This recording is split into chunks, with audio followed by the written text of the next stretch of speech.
Bonjour à tous et bienvenue sur ma chaîne YouTube Paroles vivantes et d'espoir. Aujourd'hui, nous allons plonger dans Quand Dieu nous fait prendre un détour, Exode 13, 17, 22.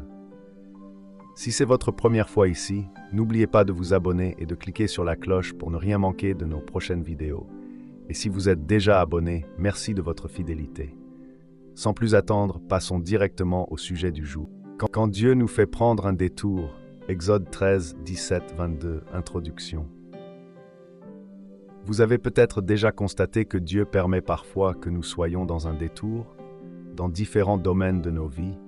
Il nous semble parfois connaître clairement la destination vers laquelle nous devrions nous diriger, mais nous sommes forcés d'aller dans une direction presque opposée. Nous pourrions être déjà arrivés à destination. Mais ce détour ne fait que s'allonger et semble même nous éloigner. Il arrive parfois que nous nous trompions de destination. Elle n'est pas la volonté de Dieu. Certaines destinations sont confirmées par la Bible, par le Saint-Esprit, par nos frères. Nous nous trouvons parfois dans un détour dans notre vie personnelle. Travail. Il me faut un bon travail pour pourvoir à mes besoins et ceux de mes proches. Mariage. Je n'ai clairement pas le don de célibat. Ministère. Dieu m'a fait don de capacité et du désir de le servir dans un certain ministère. Les églises se trouvent parfois dans un détour. Les problèmes de discipline, absence d'un pasteur, manque de futures relèves, manque d'anciens, manque de conversion locale. Le nombre d'églises dans l'association diminue au lieu d'augmenter. Le peuple d'Israël s'est trouvé dans un détour à sa sortie d'Égypte. Après 400 ans d'esclavage en Égypte, Dieu les a libérés en frappant l'Égypte de 10 plaies. Le Pharaon a fini par capituler et les laisser partir. Israël est sorti en troupes armées en direction de Canaan, la terre promise. Mais au lieu d'aller par le chemin le plus direct, Dieu les envoie dans un long détour. J'aimerais que nous réfléchissions à 3 principes que nous verrons dans ce passage. Il arrive que Dieu nous fasse délibérément prendre un détour. 2. Un détour que Dieu nous fait prendre est toujours pour notre bien. 3. Dieu est présent tout au long du détour qu'il nous fait prendre. Lisons Exode 13, 17, 18. Il arrive que Dieu nous fasse délibérément prendre un détour. 17, 18. Les Israélites auraient pu se rendre à la frontière de Canaan en une dizaine de jours seulement, s'ils avaient suivi la route la plus directe, la route des Philistins. Mais Dieu leur fait délibérément prendre un long détour par le désert vers le sud, en direction de la mer des Jonques. La mer des Jonques se trouvait au nord de la mer Rouge, au nord de ce qu'on appelle aujourd'hui le golfe de Suez. La tradition juive appelle cette étendue d'eau la mer Rouge, et la première traduction de l'Ancien Testament en grec faite par les Juifs, Septante, l'appelle mer Rouge. Louis II a suivi cette traduction, mais le texte original en hébreu l'appelle la mer des Jonques ou des roseaux. La mer Rouge est formée d'eau salée et il n'y pousse pas de joncs. Cette mer n'existe plus aujourd'hui à cause des changements géographiques qu'a subi la région au cours des siècles. La construction d'un canal reliant la mer Rouge au Nil, dans l'Antiquité, a assurément causé de grands changements. La construction du canal de Suez, dans les années 1800, a causé de très gros changements. Pour les Israélites en Exode, se diriger vers la mer des Joncs n'était certainement pas le chemin le plus rapide, mais c'est pourtant là que Dieu les conduit. Quand nous sommes forcés de prendre un détour, ne croyons jamais que Dieu a perdu le contrôle ou qu'il ne sait pas ce qu'il fait. Il nous place délibérément dans ce détour. C'est là que le doute peut nous assaillir. Dieu manque-t-il d'amour envers moi, envers ma famille, envers mon Église? Dieu est-il injuste? Si nous laissons Satan utiliser ce doute, nous irons jusqu'à nous demander « Dieu existe-t-il réellement ?» Mais nous voyons aussi dans ce récit un deuxième principe. Quand Dieu nous fait prendre un détour, c'est pour notre bien. 2. Le détour que Dieu nous fait prendre est toujours pour notre bien. Sur le moment, Dieu n'a pas donné ses raisons aux Israélites. C'est plus tard qu'il les a expliquées à Moïse et que Moïse les a indiquées dans ce récit. Dieu savait que par le chemin le plus court, ils rencontreraient la guerre pour se rendre en Canaan. Cette guerre allait être un obstacle trop grand pour eux. Dieu connaissait leur cœur et savait qu'ils fuiraient et retourneraient en Égypte, préférant l'esclavage au bonheur que Dieu leur promettait après cette épreuve. Nous connaissons aussi une autre raison. Dieu va accomplir le signe annoncé d'avance à Moïse. Exode 3, 11, 12. Moïse dit à Dieu, « Qui suis-je pour aller vers le Pharaon et pour faire sortir d'Égypte les Israélites ?» Dieu dit, « Je suis avec toi, et voici quel sera pour toi le signe que c'est moi qui t'envoie. Quand tu auras fait sortir d'Égypte le peuple, vous rendrez un culte à Dieu sur cette montagne. » Nous connaîtrons plus tard dans les chapitres suivants comment cette rencontre entre Dieu et son peuple au mont Sinaï sera d'une importance extrême. C'est là qu'ils recevront la loi, pour savoir comment être saints devant Dieu, pour savoir comment obtenir la grâce de Dieu, pour savoir comment rendre un culte à Dieu dans le pays où ils se rendent, pour savoir comment organiser la vie en société dans le pays. C'est là aussi qu'ils développeront un sens d'appartenance nationale, qu'ils seront organisés en tant qu'armée, qu'ils verront que l'Éternel est aussi leur roi qui les mène dans la bataille. Donc, si Dieu ne les a pas menés par le chemin le plus court, c'était pour leur bien. Si Dieu ne nous mène pas par le chemin le plus court, c'est pour notre bien. C'est parce que nous ne sommes pas prêts à passer par là. 1 Corinthiens 10, 13.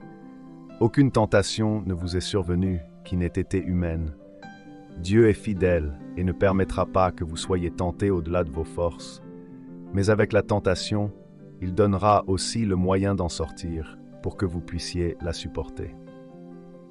Ce moyen pour éviter l'épreuve trop forte, c'est justement le détour. Le détour que Dieu nous fait prendre est pour notre bien. Avant de vous donner le travail que vous avez besoin, Dieu peut vouloir que vous acquériez de l'expérience dans d'autres genres d'emplois. Vous devez apprendre à dépendre de Dieu, n'étant sans emploi ou sans sécurité d'emploi.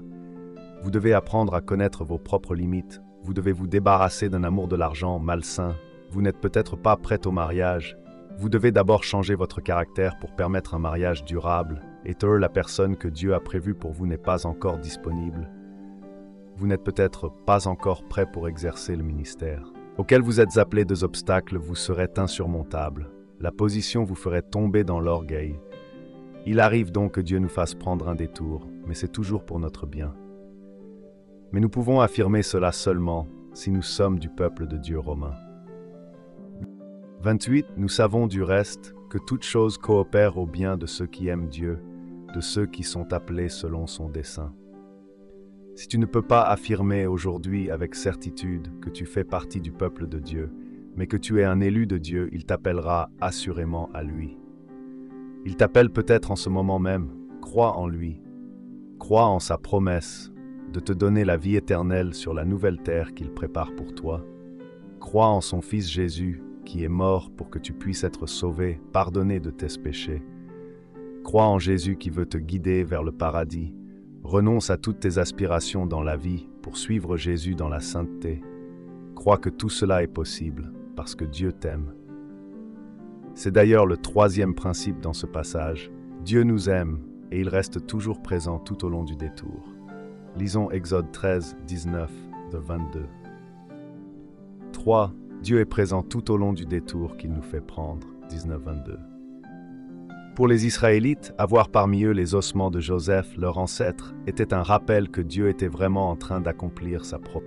Genèse 50, 24, 26, Joseph dit à ses frères, « Je vais mourir, mais Dieu interviendra pour vous à coup sûr, et vous fera remonter de ce pays-ci dans le pays qu'il a promis par serment à Abraham, à Isaac et à Jacob. » Joseph fit prêter serment aux fils d'Israël en disant, « Dieu interviendra pour vous à coup sûr, et vous ferez remonter mes eaux loin d'ici. » Joseph mourut, âgé de 110 ans. On l'embauma et on le mit dans un sarcophage en Égypte. Dieu manifestait sa présence continuellement par une colonne de nuée le jour et une colonne de feu la nuit, pour les guider, les éclairer la nuit dans le désert sans carte pour les protéger. Il se placera entre eux et leurs ennemis pour les encourager. Les détours que Dieu nous fait emprunter sont rarement faciles à accepter. Ils s'opposent souvent à ce que nous désirons. Mais il est encourageant de savoir que Dieu reste présent tout au long de ce chemin tortueux, en toutes circonstances, travail difficile ou qui n'est pas dans le champ de formation ou de compétences, sans emploi, maladie qui stoppe les projets en cours, dépenses imprévues qui entraînent des problèmes financiers, déménagements non prévus et non souhaités, Fréquentation en vue du mariage ne fonctionne pas. Possibilité de servir dans le ministère désiré se referme. Nous savons que Dieu est présent, parce qu'il nous l'affirme dans la Bible. Plus nous la lisons, plus le Saint-Esprit l'utilise pour nous convaincre de sa présence. Matthieu 28, 20. Et voici, je suis avec vous tous les jours, jusqu'à la fin du monde.